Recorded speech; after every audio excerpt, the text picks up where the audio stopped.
What's up guys, it's me, Mr. J02, and today we're going to be talking about Rise Nation's performance at MLG Vegas. So obviously, they did win the event, so there's not that many bad things I could say about them. So let's just briefly talk about how they did in general. So yes, they did win MLG Vegas. It wasn't the easiest run for them, but then again, it wasn't the hardest run. They stayed in winner's bracket the whole time. I think they only lost one, maybe two series. So the fact that they stayed in winner's bracket and the fact that they're just an overall talented squad made it pretty much a breeze for them. I mean, going into that last final against Cloud9, a team that they've already beat at MLG Vegas, that just had to be such a great feeling.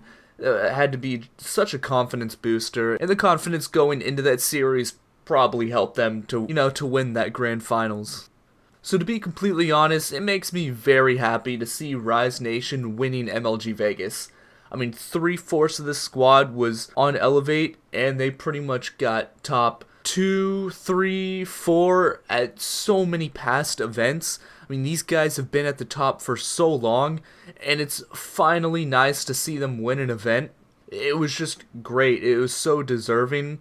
You can just see how happy the squad is, and I think now with this new addition, Looney, it makes this squad so much deadlier. Looney brings such a great aspect to this team. His communication, his OBJ work, his leadership, it's just exactly what Facento, Felony, and Aqua need. That's just such a deadly trio, and when you add somebody that command these guys, that could bring clear communication, it just makes such an unstoppable squad. It's just they finally have all the parts to this beastly machine now known as Rise Nation. So usually I would kind of critique them right now, but since they won MLG Vegas, and since it's the first major LAN event of the Infinite Warfare season, I'm not going to critique them at all. There's not much to say. They won the event, and it's the first event, so there was a great amount of learning to do. But overall, the squad did amazing. Their win was so deserved, and the way they performed, it just secured the fact that they are one of the top teams, if not the top team right now in Infinite Warfare. So right now, I'm going to go over the individual player stats and quickly go over how I thought each player did. So now going into Felony. So the overall KD for Felony was a .97, which I think is average for Felony. That's usually what I would expect from him. He does some great slaying power, but at the same time, he does some great support for the team. This guy pretty much does everything and anything. He had a solid 1.02 KD in hardpoint and a minute and 5 in hardpoint. Both very good stats and both expected stats from Felony. So overall, he had a great hardpoint throughout this event.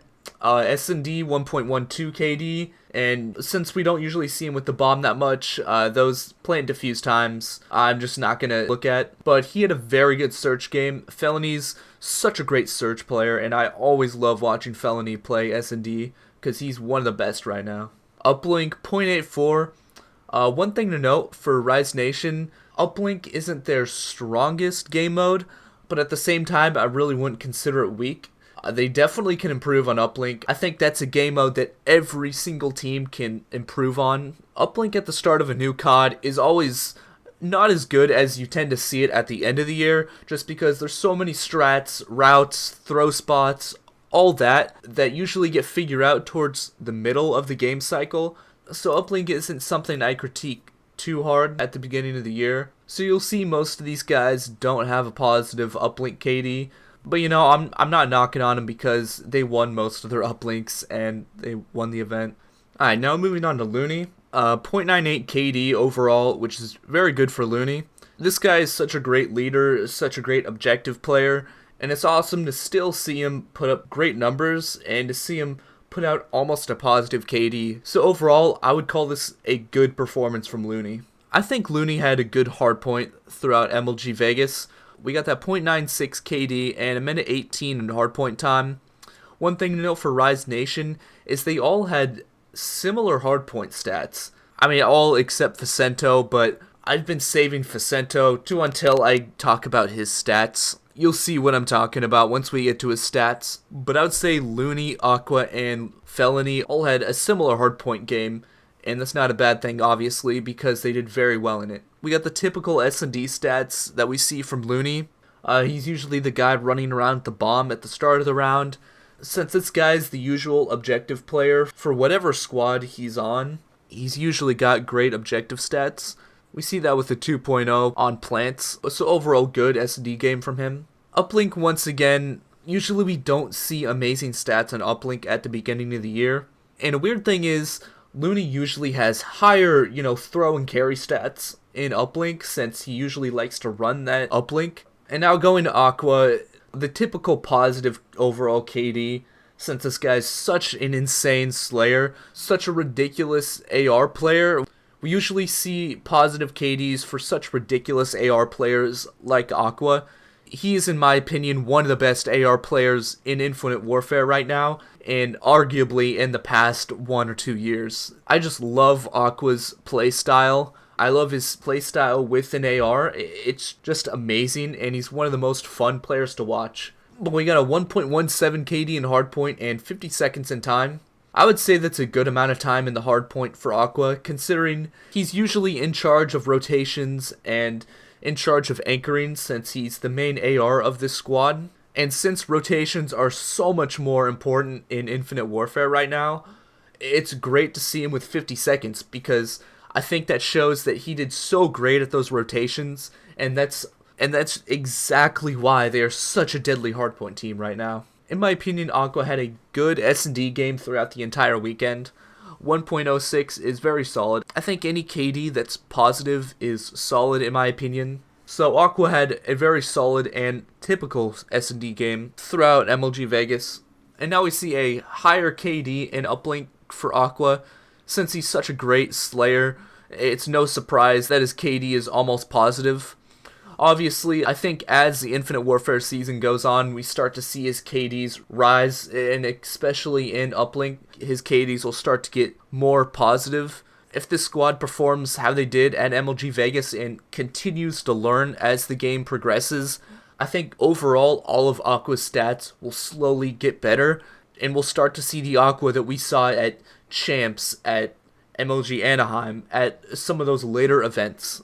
So I'm very excited for this year for Rise Nation, and especially Aqua. I'm excited to see how this player progresses and how he slowly will become one of the best, if not the best, AR Slayer.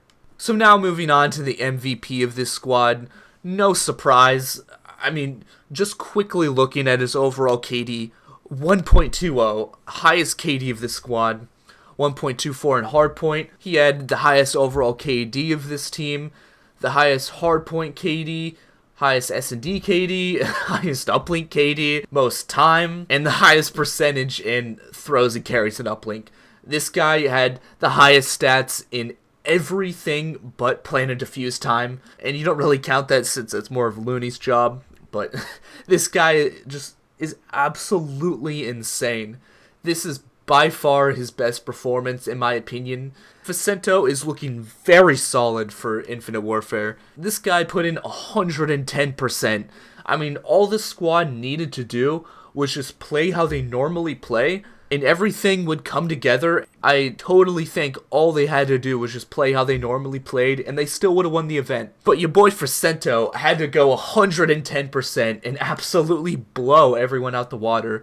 This guy's insane, and I love watching Vicento. If he continues to play like this throughout the Infinite Warfare season, he will easily be one of the best players in the game. So this guy's Vicento is crazy, and honestly, he's just one cog in the machine known as Rise Nation. This squad is looking so solid, and with Vicento playing his heart out, putting in his best performance yet, Rise Nation is looking like the top team right now.